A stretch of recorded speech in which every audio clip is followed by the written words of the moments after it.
Hey guys, this is Bonny Rebecca. I hope you'll all join me for my new book review project that I'm calling Active Research Informed Rebecca. No. Active Rebecca Informed Opinion. Yes. So in this series, I'm going to be looking at a bunch of really challenging, really important books on politics.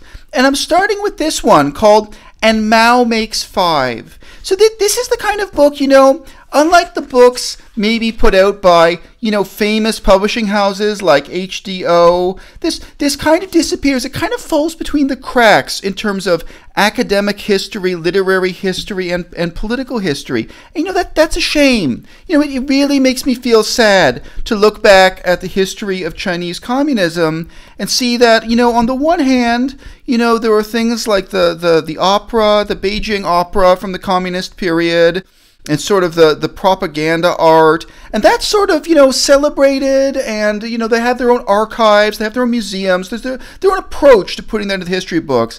And then, there's really this gap for, important historical texts that are more substantive than just a newspaper article. This isn't like reading a newspaper article, even though some of the primary sources originally were published in newspapers during, Mao Zedong's life.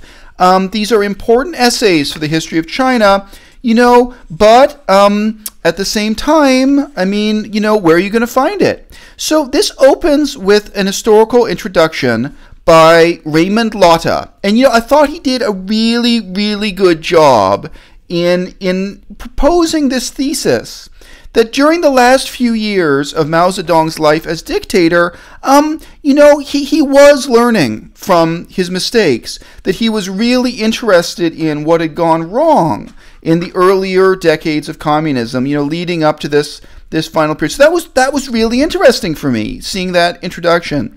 But the rest of the book, it's a bit of a letdown that way.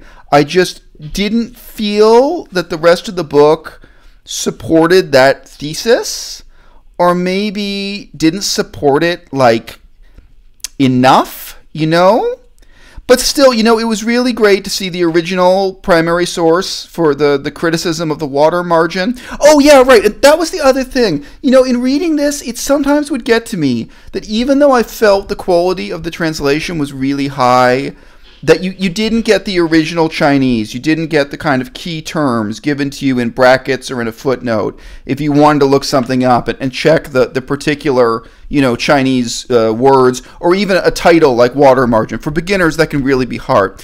Okay, great. So that's my review of And Mao Makes Five, which is really kind of an important, brick to have in the wall. It's an important part of your library if you care about the history of Chinese communism. And these kinds of primary sources, just don't let them disappear. So before I go, guys, here's some videotape of me getting out of bed in the morning in slow motion, and I really made sure that you can see the whole shape of my breast and the nipples at the end. I did that special for you, and if you click on the link below this video, you can see the whole tape, which also includes me showering and doing a lot of mundane household tasks in revealing clothing for no particular reason. Okay, thanks, bye!